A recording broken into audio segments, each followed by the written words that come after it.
ဒီလိုအချက်တွေကြောင့်အိမ်ထောင်ရေးမှာအဖုထစ်လေးတွေရှိနေပြီလားဆိုပြီးသုံးသပ်ခံနေရတဲ့မြတ်တူ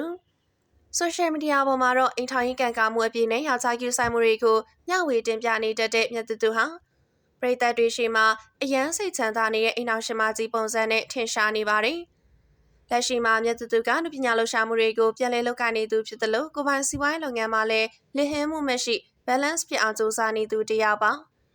ဇလန်တဲ series တွေမှာလည်းခံဘက်အနေနဲ့ရိုက်ကူးခဲ့တဲ့ကာရီမှာဆိုရင်တော်တော်လေးကိုတရုပ်ဆောင်မိမိုင်းနေရကြောင်းအမှန်အကန်ဝင်းရံအားပေးနေတဲ့ပရိသတ်အခိုင်အမာရရှိနေရဖြစ်ပါတယ်။နိုင်ငံကျော်စံမင်းသားအောင်စပူနဲ့တူရိုက်ကူးထားတဲ့ရုပ်ရှင်ဇာတ်ကားကြီးကလည်းပြီးစီးသွားခဲ့တာကမကြသေးခင်ကမှဖြစ်ပါတယ်။ကိုရိုင်းကလည်းနုပညာပို့ပြေဝပါသူဖြစ်တယ်လို့ကာရိုက်တာနဲ့အဝင်ခွင်ကျတရုပ်ဆောင်ပြနိုင်သူဖြစ်ပါတယ်။ဒါကြောင့်လည်းမြတ်တူရဲ့ဆိုပြီးနာမည်တစ်ခုနဲ့နုပညာလောကမှာပြန်လည်ရပ်တည်နေနိုင်တာဖြစ်ပါတယ်။သူမကိုယ်တိုင်ဦးစီးလောက်ကိုင်းနေတဲ့ထက်မြက်သူစိန်ရွှေရနာဆိုင်နဲ့ထက်မြက်သူ Sick and Cotton ဆိုင်ကြီးကလည်းရောင်းအားကောင်းနေရဖြစ်ပါတယ်။အလုပ်ကိုမနေမနာကြိုးစားလောက်ကိုင်းနေရကြောင်းလည်းအလုံးမပြောမွေးနေသူဆိုပြီးပြည်သက်ကချီးကျူးနေကြတာဖြစ်ပါတယ်။ဒါပေမဲ့မကြသေးခင်ကတင်ထားတဲ့ပုံရိပ်တွေကြောင့်လူများကြားမှာစိတ်ဝင်စားမှုအသစ်တစ်ခုမြင့်တက်နေပါတယ်။အထူးသဖြင့်ရင်ပြတ်အင်ဂျီနဲ့တင်ထားတဲ့ပုံမှာခနာကိုအနေထားပြောင်းလဲသွားမှုတွေတည်တာလာတာကြောင့်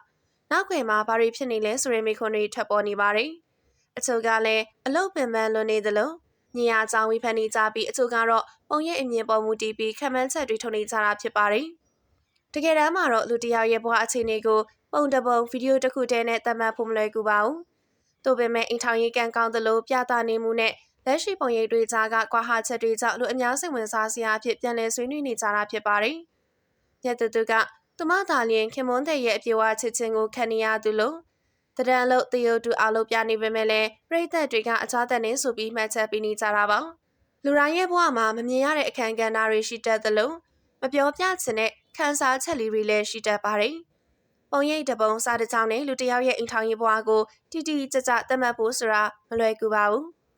မြတ်တူရဲ့အိမ်ထောင်ရေးဟာအမှန်တကယ်ဘလို့အခြေအနေမှာရှိနေသလဲဆိုတာကိုတော့သူမနဲ့သူမရဲ့မိသားစုသားသိနိုင်မယ့်အရာတစ်ခုပါပဲသို့တော်လည်းလူအများရဲ့စိတ်ဝင်စားမှုခံမှန်းမှုတွေကြားမှာသူမဟာသူမရဲ့အလုပ်နုပညာနဲ့စီးပွားရေးကိုဆက်လက်စူးစမ်းနေဆဲဖြစ်ပါတယ်။အိမ်ထောင်ရေးမှာအဖုထစ်လေးတွေရှိနေသလား။ဒါမှမဟုတ်အလွန်ตายရတဲ့ဘဝတစ်ခုကိုပဲဆက်လက်တည်ဆောင်နေသလားဆိုတဲ့အဖြေကတော့အချိန်ကသာပြောပြပေးနိုင်မယ့်အရာတစ်ခုဖြစ်နေပါတယ်။ပရိသတ်တွေအနေနဲ့ကတော့ပုံရိပ်တစ်ခုထက်ပုံမနဲ့ရှိုင်းတဲ့လူတစ်ယောက်ရဲ့အမှန်တကယ်ဘဝကိုနားလည်ဖို့ကြိုးစားကြရင်မြတ်တူရဲ့လာမယ့်ခြေလှမ်းတွေကိုစောင့်ကြည့်ရမယ့်အချိန်လေးပဲဖြစ်ပါတယ်